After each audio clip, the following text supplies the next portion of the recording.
Spring. Celandines in the woods of England and busy robins do make their nests. Tweet, tweet. But what has that to do with me? Detective Inspector Patrick Petrella, overseer, keeper of the keys at a rundown nick in a South London borough. Half bomb shelter, half crater, where law and occasionally even order are dispensed to a community exhausted by gloom, worn down by poverty. Where would the sap rise here? Don't talk to me of spring, but of a darker season. Sometimes, at night, I wake and look at my wife and think, how lucky and how fragile our luck. For don't we say the dead look like they're sleeping? My work has taught me otherwise. Death is no sleep, and violent death is no repose. Then why should it look like sleep to us? Because we are people seeking words for something indescribable? A little pillow of words where we may rest our heads? On Jamaica Road, you would wait in vain for renewal. Tweet, tweet. Not yet, sir. How did she die? There are head wounds. Weapon? There's a screwdriver over there. Long-handled one. Sir? Forensic? Mr. Worsley's on his way. Worsley. Apparently. Thoughts, Burley? She's in her nightdress. Yes. So, lover, boyfriend, but familiar. Some sort of squabble? What, an argument? Got out of hand? Possible. She live alone? Yes, I told the caretaker you'd have a word, and Mr. Sligo. Irish? I don't think so. Right. What, Burley? It's funny. What is? She looks... Don't say it. Don't say it, Burley. A young woman, not very extraordinary, nor very notable, neither particularly able nor wondrously achieving, neither plain nor beautiful. But a young, ordinary woman has her life taken from her by a man who, when we catch him, will remain unconscious of what he has done. It is her ordinariness that I value. Yes, it is the loss of her ordinariness that I regret. What was she like, Mr. Sligo? Very nice. I never saw her. How long have you been a caretaker? About 4 years. Quid custodiet custodiens? What? Who takes care of the caretakers, My wife. Does she? I can't speak for the other caretakers. And nor would I ask you to. So, Miss Martin. As I say, very quiet. I'd just say, hello, good morning. She'd, answer, but... Right, well, tell me what happened. I've already told the big bloke. Tell me again, he often makes mistakes. Does he? The big bloke, his notes are a disgrace. The milkman finished his round this morning, 6 o'clock, knocked on my door. Mrs. Sligo's still asleep? She wasn't happy. What? Number 39 hasn't taken yesterday's milking. Why? I don't know. No, why did you wake me? Well, I wondered. Just 'cause you're up, does that mean everyone's got to be up? Ain't you bothered? Why? She ain't taken the milking. Hey, you got any orange juice? No. Well, what made you go in then? What do you mean? Well, you weren't bothered, you said. My duties took me to the top of the house. I had my keys. I see. I knocked. No answer, so I used my keys. She was lying on the floor over by the table. And what time was this? About 3. Did you touch anything? No. I saw her. You must have felt very shocked. She looked like she was sleeping. Yes.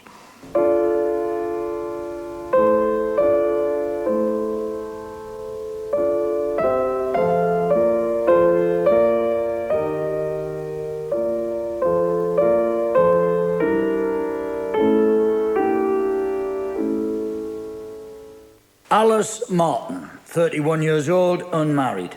A migraine sufferer, according to a GP. Died from 4, possibly 5 blows to the front and top of the head, which crushed that part of the skull. I've removed several splinters of bone from the brain and expect to find more. She died at approximately 10 o'clock yesterday morning. Did she put up a fight? No. No marks or bruising on her arms? That's what I'd look for. No. Was she sexually assaulted? No. And the screwdriver? That was the weapon, aye. Her blood and hair on the handle. He grabbed the end, hit her, dropped it. Fingerprints? No. You interested in her stomach contents? Go on. It was some sort of soup she had the night before. Almost a gruel. Herbs, vegetables, seeds, I presume she was a vegetarian. Thank you, Mr. Worsley. Dr. Worsley. Right. Any dabs on the screwdriver? No, which is odd. I mean, for a crime of passion. Unless the boyfriend intended to kill and was wearing gloves. Well, if he was so calculated, why drop the weapon? You drop the weapon when you panic. Other ideas? Housebreaker. Okay. The long-handled screwdriver would fit that. You looked at the lock on her door. Ordinary mortise. He wouldn't need the screwdriver, but was carrying it. Right. She was in bed. She heard him. She came out. He did her. Worsley said she was killed at about 10 a.m. Well, what was she doing in bed at that time on a Friday? I mean, why wasn't she at work? What did she do? She was a doctor's secretary, knobby one in Harley Street. Okay. Let's start on the neighbours. How many? A young couple called Robson and an out-of-work salesman named Standish. That's all. All right, well, take your pick. I'll see the couple. Meet you at 1? Right, sir. Alice was a very loyal, very efficient, very hard-working person who will be greatly missed. I went home when I heard chastened.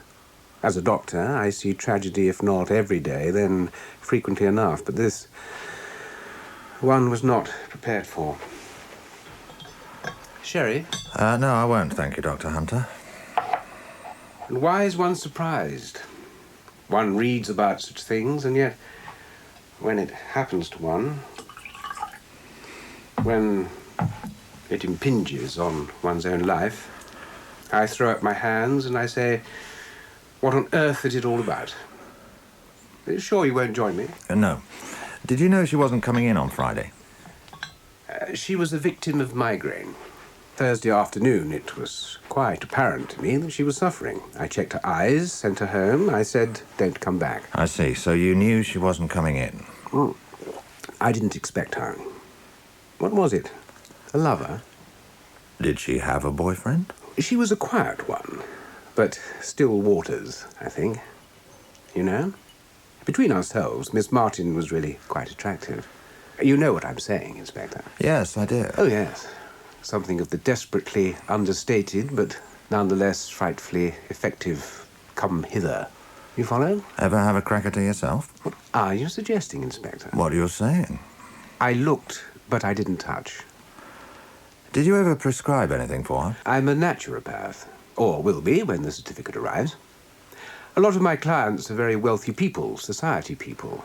You understand? Yes. I prescribe various treatments, various natural treatments. These are legal things we're talking about, are they? Oh, yes. Miss Martin was curious. People are curious, aren't they? And so I prescribed a course of natural remedies. Berries, nuts, leaves. What effect would these medicines have had? They would induce calm, mild euphoria, sense of well-being. The things we all crave, Inspector. Anything else?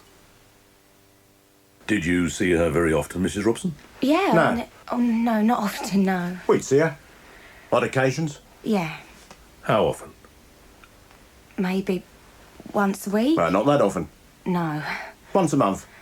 Catch sight of her. On the stairs? Yeah. Mrs. Robson? Yeah. Did you talk to her?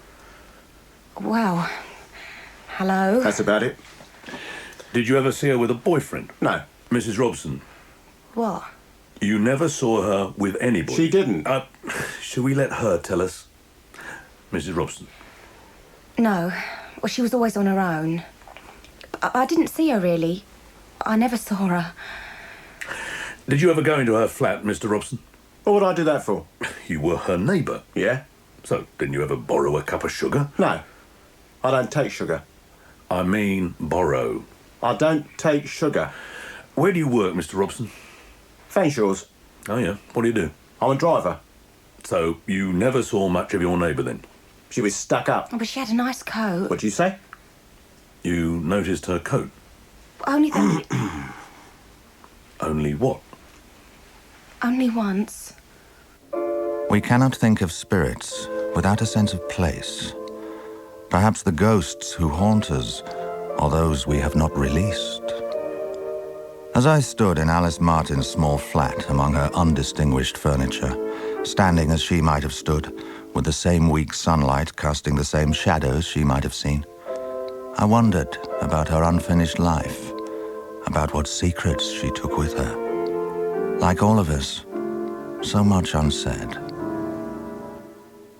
Mrs. Robson had a black eye. Did she? How long have they been married? 6 months, he said. He wanted to do all the talking himself, did young Terry. I practically had to gag him. You didn't ask her about it? It's up to her, isn't it? No, not really. I did have a word with him, though. Ah. I said if he did it again, I'd kick him round the garden. Nice pleasing, Burley. Thank you. But he's violent, is he? With his wife. But he's capable of violence. What do you think? He nipped upstairs hoping to get some from Miss Martin, got a no-no and killed her. Do I? Do I think that? Has he got form? DTA, 4 years ago. Oh, it's possible. What do you think? He was lying, I knew that. I didn't know why. And she was backing him up, frightened. So maybe he was the housebreaker. He thought Miss Martin would be at work as she usually was, whipped in. She found him and then... They were nervous enough. You know where he works? Yeah. Check if he was there on the Friday morning, then. I'll go and see the other neighbour. Who's that? William Standish, out-of-work salesman. Oh, by the way, get these leaves and things analysed, will you? What are they? I don't know. Found them in her bathroom. Something the doctor ordered.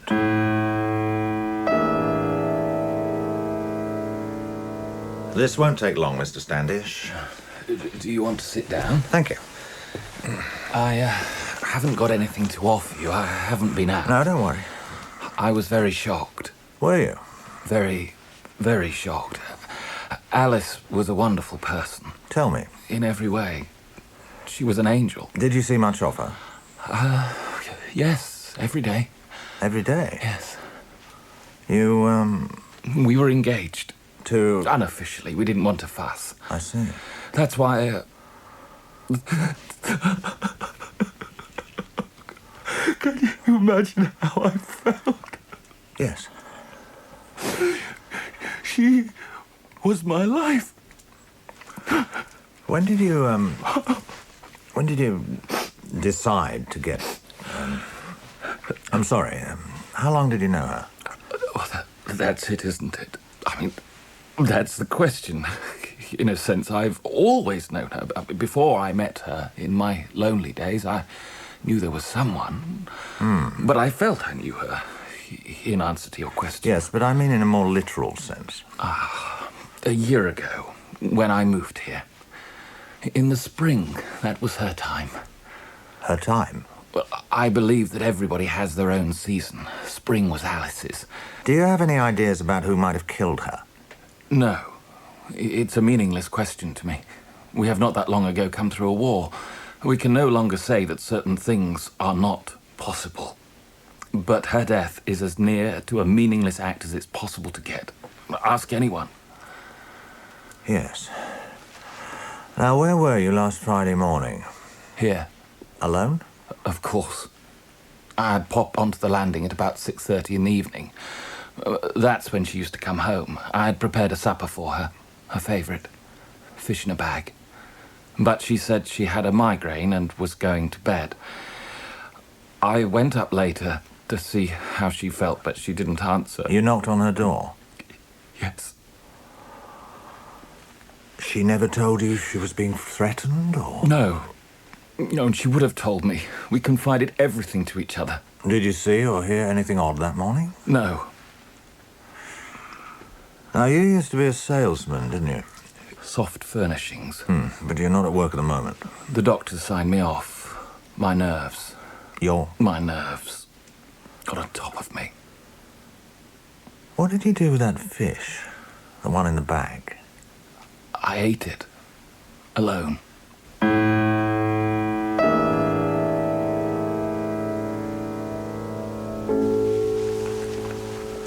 What is that?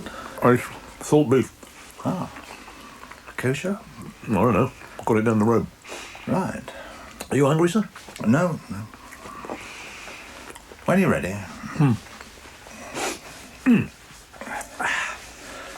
All right. Who could have done it? Caretaker? Right. Now, opportunity, yes. Motive, God knows. Alibi? Mrs. Sligo. Yeah, who takes care of him. Sir? What can we say about him? Only that he would probably own a long-handled screwdriver. I don't really see him. No? Do you? No. So why are you letting me speculate like this? Respect, sir. What about Terry Robson? I rang Fanshaw's. He was at work. He's a driver. Out on the road? No, they were stock taking. He was there. Which leaves William Standish. Yeah. He told me he and Alice Martin were engaged. Is that true? I don't know. No one else said that. Like who? Well, the others. Sligo. The Robsons. Well, they'd have said, wouldn't they? Certainly, at any rate, we can say that he was involved with her, even if only in his dreams. She was in her nightdress. If it was him. Okay. Say she had rebuffed him. He broke in, she came out. She laughed at him. What do you think? Well, it's possible. Certainly, he knew she was there. She'd told him she had a migraine. And anyway, I have this feeling he probably built his day round her comings and goings. Maybe. And that leaves The doctor? Hunter. Is there a report back on that stuff I found in her bathroom? It's marijuana, He was giving her marijuana? apparently.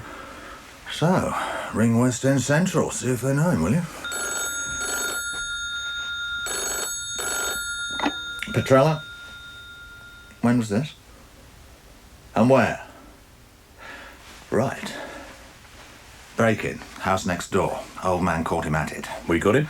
He ran off. The old man, all right? Yes, I'll see him. Find out if there's anything on Hunter.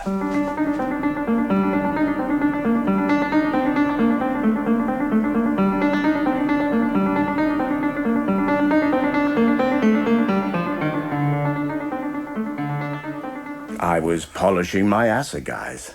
Your... What? Oh, I see. Of which I am inordinately proud. From my South African campaigns. And you didn't hear anything? Oh, fine country, South Africa. If not left to Johnny Boer. What happened? Well, what happened is quite simple. I went into the lounge here on my way to the kitchen. There's this chappie bent over my silver cupboard, helping himself. I must have made a noise. Anyway, he heard me, looked round and jumped up. Looked as though he was going to dump last night's dinner on my Persian. What did he look like? What did he what? What did he look like? Oh, my height. Middle-aged. No, younger. Mid-30s. Quite stocky. Irish is my guess. What makes you say that? Well, brown hair. Irish always have brown hair. And then he legged it for the door. I took aim and threw. You threw your spear? But I'm rusty. Didn't even clip him. He has a red spot in the middle of his right eye, yes. A red spot? Like a fire opal. When did this happen, Colonel? Oh, about a fortnight ago. And you didn't tell us before? I've been too busy. Tell you something else. He left his raincoat. See it? Hanging in the hall? I noticed it after he'd gone, and it isn't mine. Albie Lawrence is a fence. That is, a receiver of stolen goods. Or was. He is now retired, he told me on the phone, and has taken up gardening. As a rule, they're not violent fencers, but businessmen. They buy and sell. They leave the violence to others. Deaths. Get away. They bloody are. Do you need any help? Don't you touch 'em, ignorant bleeder. I hope you're a better copper than you are a gardener. Christ, no wonder they're all going free. Who is? Eh? Who's going free? Plenty.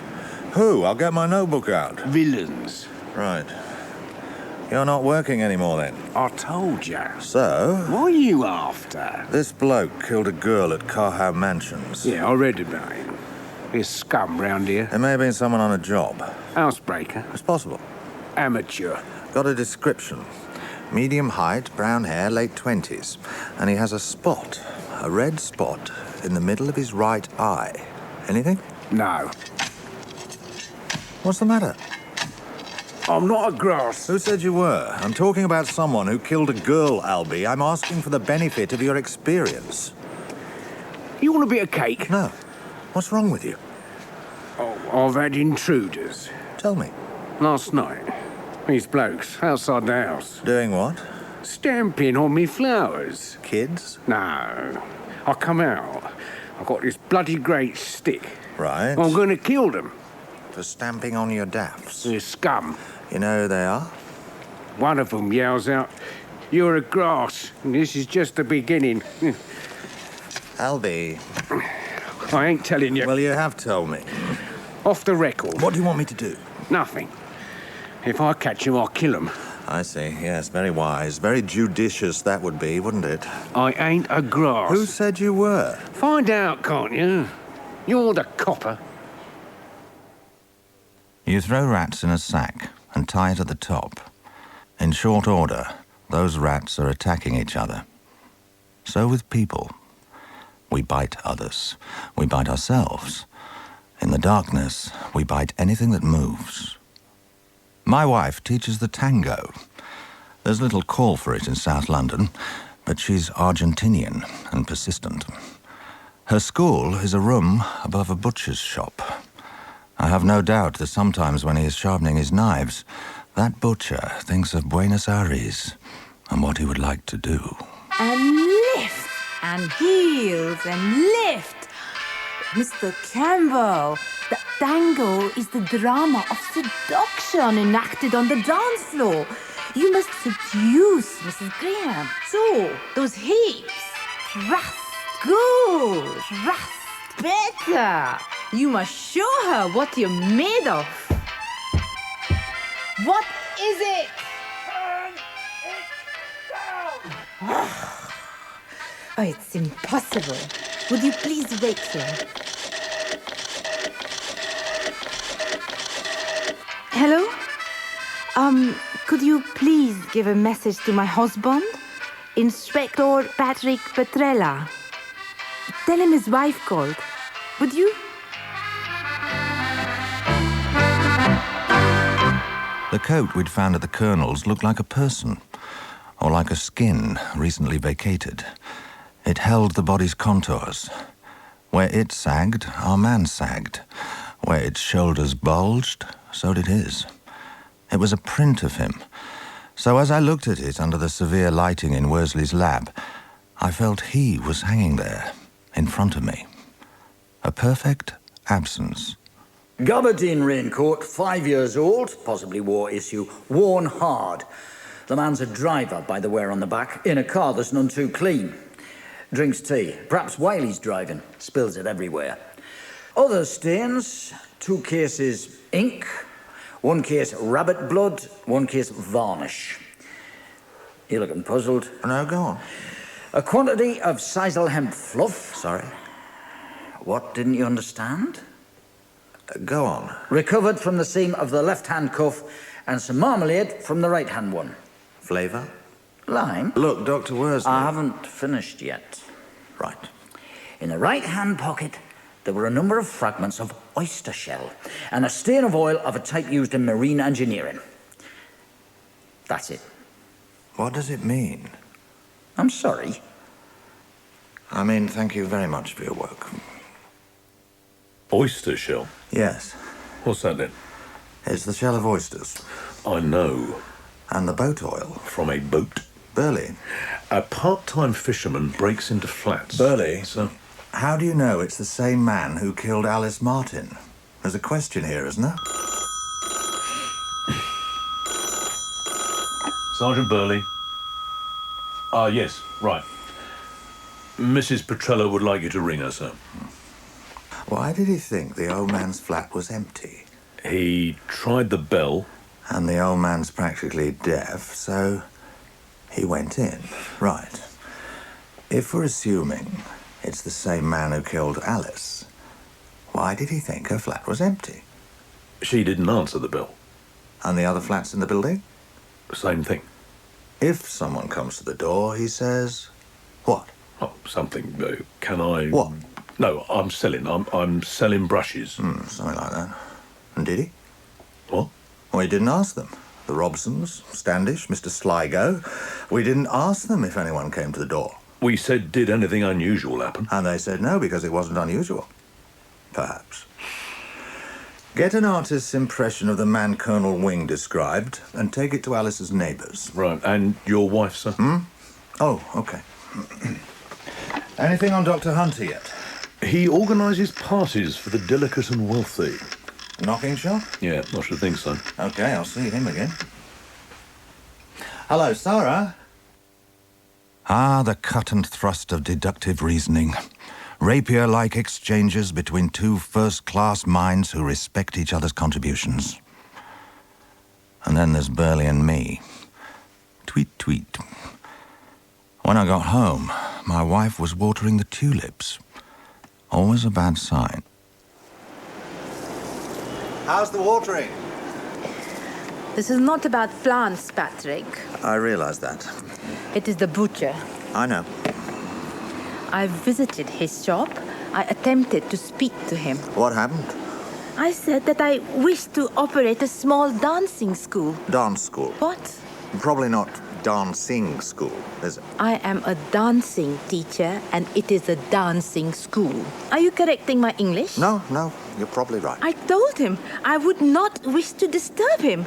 He said he didn't give a damn. The noise was intolerable. And this was not the word he used, Patrick. And did I have a license? Ah. What is this ah? You don't have a license. Is this my husband speaking or a policeman? It is someone who cannot pretend he is ignorant of the law. My God, Patrick!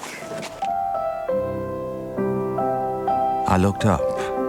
I felt the yellow sunshine on the insides of my eyelids, and in a rush of gratitude, I remembered how I first met my wife, and how she had made me dance when I did not dance, when I had never danced. I said I would find an answer. She smiled as I took the watering can.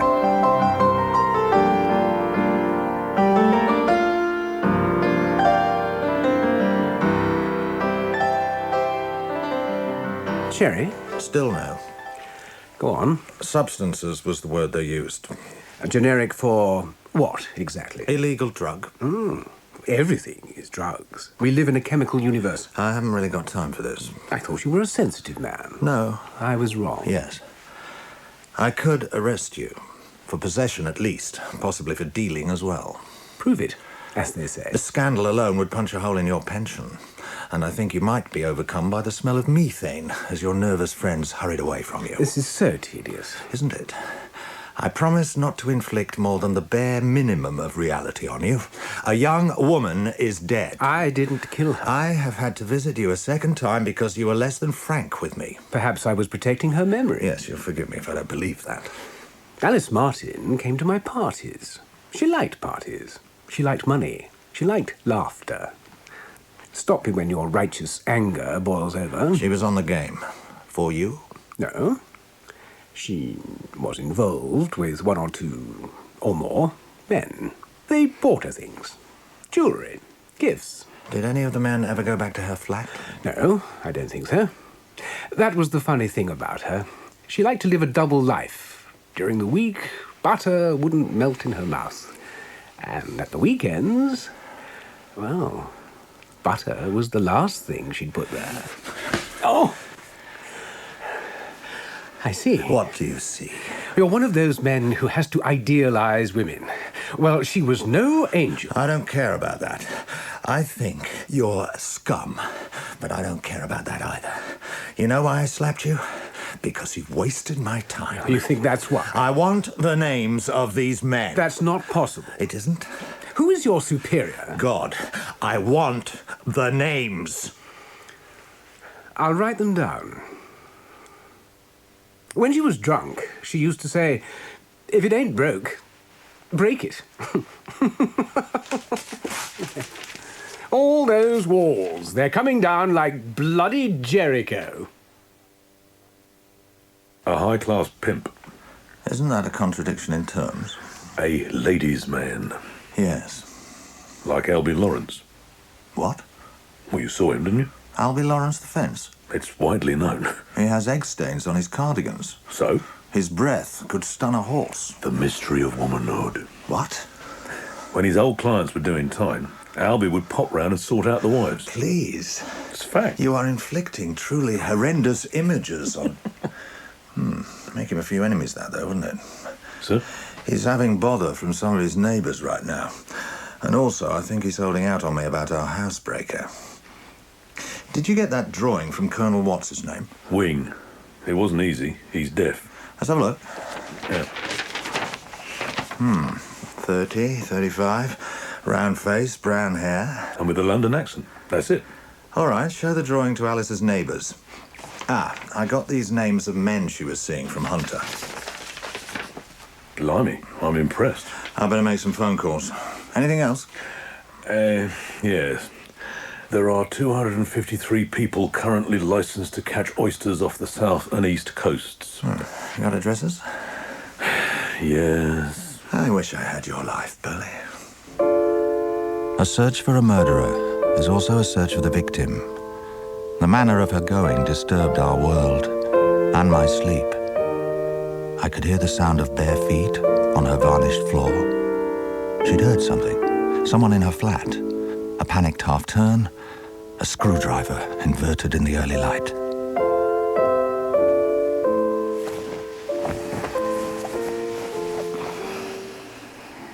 Patrick? Hmm? Are you asleep? No. I knew you weren't. Are you thinking? You are. About my dance school, is it? Are you worried about that? Oh, you sweet man. But don't worry. Go back to sleep. It's dawn. Can't you hear the birds? I'm getting up. No. I looked out at the sky. It was that time before men make their mark on the world. Unbelievable dawn, like something that had never happened before. I thought of the girl, both ordinary and precious, and of the spring that would take place without her.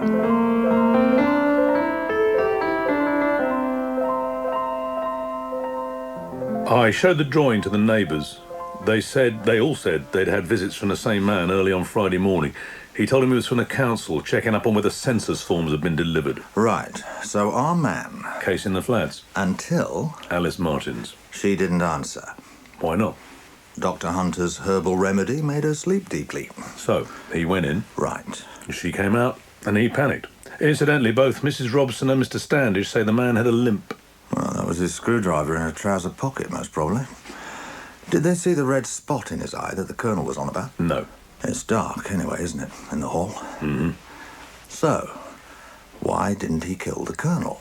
He ran away. Why didn't he run away from the girl? That's the question, isn't it? Why kill her?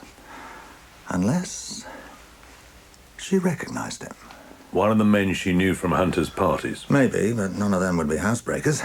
They were born with silver spoons in every orifice. They don't have to nick other people's. What's this? A list of next of kin. Okay, I'll see to it. And the oyster man? I'm seeing people this afternoon. Oh, and a letter came for you. Dear Mr. Petrella, I feel rotten 'cause I now you have talked with Albie Lawrence. My husband just gore out of Brixton and has turned up the heat under poor Albie. I done it. I told him that Albie give me one when he was inside. I done it to wind him up. So when he get out, he told two lads that Albie was a grass, and they started on him. It's a shame. Do something, can you? Don't for God's sake tell Ray, as he will kick me round the block. Yours sinnily, Aggie Wanstead. Aggie Wanstead, with a face like a car park, a stout in one hand, a cigarette in the other. And Ray Wanstead, her husband, a large man with a small brain. I took a detour down by the canal, preparing myself to meet an orangutan with a broken heart. Nice sunny day, eh, Ray? I'm straight now. Caught any fish yet? No. What you using for bait? Worms, bit of bread. How's it feel to be out? All right. Back with the missus? How is she? All right. Stood by you, didn't she? I lost me bait. All those years? Yeah. Albie Lawrence didn't go to bed with her, you know.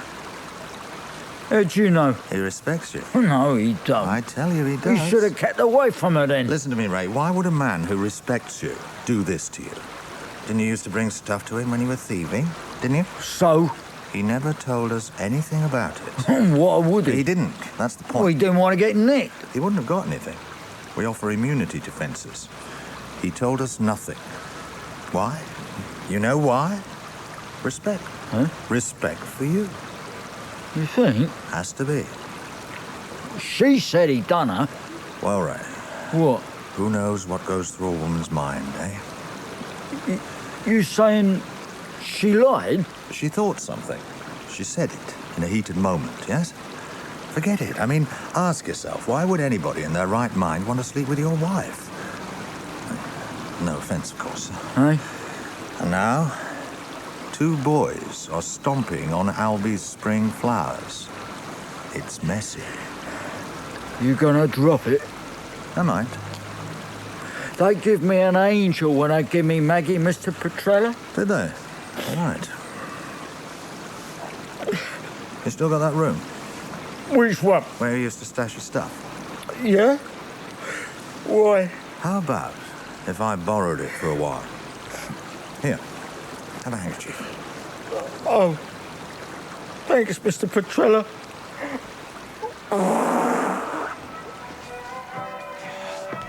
Very good, Patrick. Thank you. Very masterful. Oh, you're not just saying that, are you? If you weren't already my lover, I'd be seriously considering you. Thank you. And stare into my eyes as though you know the route to my soul. And turn away. Now I must follow you for the rest of my life. What do you think of the floor? It's very nice, Patrick. You think it'll do? I could teach you. Yes. Good. Do I deserve you? No. How could you? So, tell me, who gave you this room? A person I know. Who? This person I came across. Sarah, what is it? Oh, Patrick. A certain stiffness in your shoulder tells me more than your face. You see, how could I forgive myself if I got in the way of your beautiful honesty? Tell me, who gave you this room?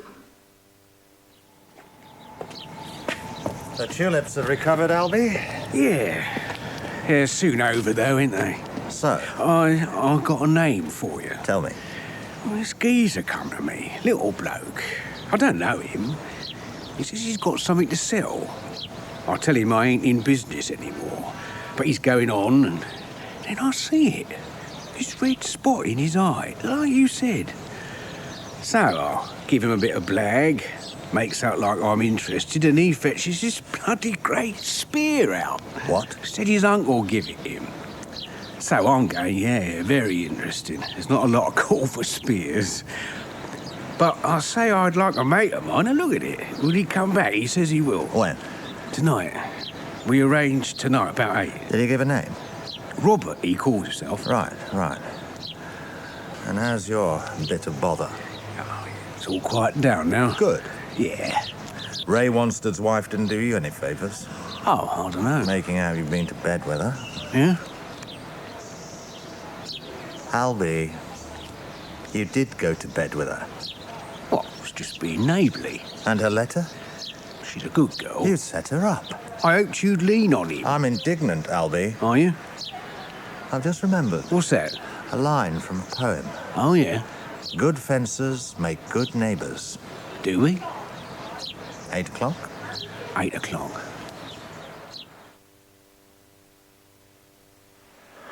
What time is it? 8:30. He isn't going to come, is he? Here he is. South London's answer to Rudolph Valentino. Who? Yeah? He isn't coming. He's just rung up. Right. Well, don't you want to know his name? He gave it to you? It's Robert Whitby. All right. Address? Nothing else. Thank you very much. We're quits now. Whitby. Is he on your list of oyster men? Wait a minute. No. Hold on. There. What's that? On the list of relatives. Robert Whitby, second cousin. Got him.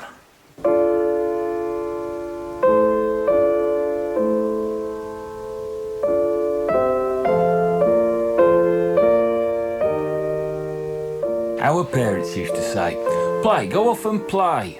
I were 9, she were 8. One of those breakable little girls. Breakable? Delicate, you know. I was at the age when I wanted to lord it over someone. Oh, tar. We'd play chase, according to my rules. When I caught her, I'd clamp my hand over her mouth. There were no question I got a thrill out of it. But you didn't see her much? Nah. My parents moved to Leicester. Oh, there was a wedding, some cousin, 5 years ago. She didn't seem to want to speak to me, so I didn't bother. When I developed my sideline... Housebreaking? Well, just to supplement what I had. How could I have thought I'd ever come across someone I knew? Wasn't my fault. Yeah, I was working this block of flats, knocking on doors, saying as from the council if someone came to the door. So I got to this flat at the top. I knocked. No answer. It was only a slip lock and I was in. Didn't even have to use my screwdriver. Nice and quiet inside. I relaxed. I just started work on the sideboard, looking for jewellery, whatever. When Cousin Alice came in from her bedroom, we looked at each other.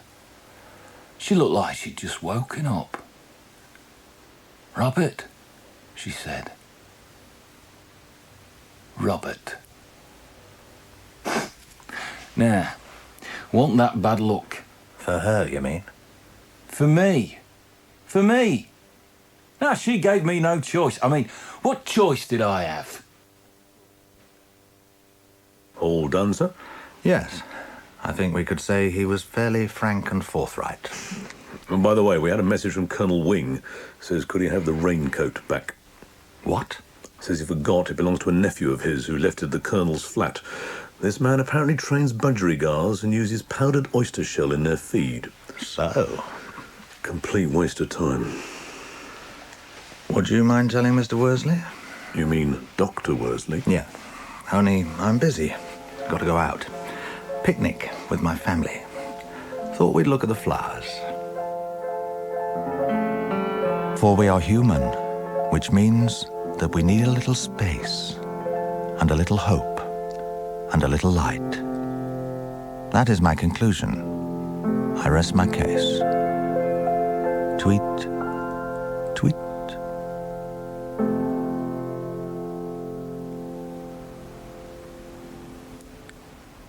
In Good Fences Make Good Neighbours by Michael Butt, based on stories by Michael Gilbert, Philip Jackson was Inspector Patrick Petrella and Nicky Henson was Sergeant Burley, with Mumta Cash as Sarah, Christian Rodska as Dr. Worsley, Howard Ward as Robert Whitby, Ian Masters as Dr. Hunter, Tim Block as Colonel Wing, and Kelly Bright as Mrs. Robson. Other parts were played by members of the cast.